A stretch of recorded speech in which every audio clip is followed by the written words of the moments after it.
મિત્રો જય માતાજી, કેમ છે તો બધું મજામાં?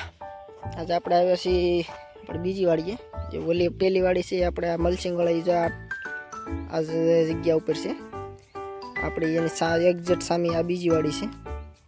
અહીંયા પણ આપણે કલમો જ કરીએ છીએ.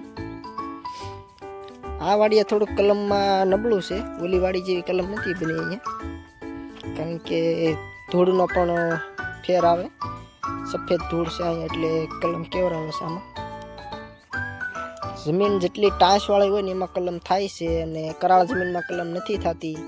ફૂલ કરાળ જમીન હોય તેમાં કલમ ન થાય. કોઈ ભાઈને પણ સોંપ્યું હોય તો પણ ન સોંપાય, કરાળ જમીનમાં કલમ થતી જ નથી. અને જે આવી જમીન ધૂળવાળી હોય, આ કહેવાય છે ગોરમટું ધૂળમાં પણ કલમ ન થાય. ટાંસવાળી જમીન હોય, પથ્થરવાળી, એમાં કલમ થાય છે ઘા ઘા. અહીંયા ટમેટા થાય, જો મોટા ટમેટા થાય.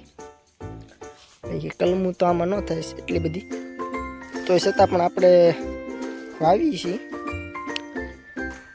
આ વાડી આપણે ફાર્મે રાખીએ છીએ, આપણે ઘરની નથી. ઘરની વાડી જે તમને પહેલી બતાવી ઘરની વાડી છે.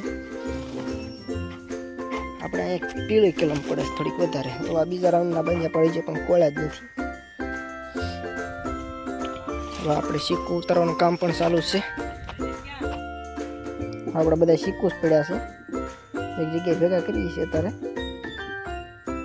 અમારા જયવીરભાઈ કહે છે બ્લોગ બનાવી નાખો, સબસ્ક્રાઈબ કરો, સપોર્ટ કરો. આ વાત થઈ જાય ને કે થીરવાળા આ વિડીયો જો માટે ચેનલ સબસ્ક્રાઈબ કરતા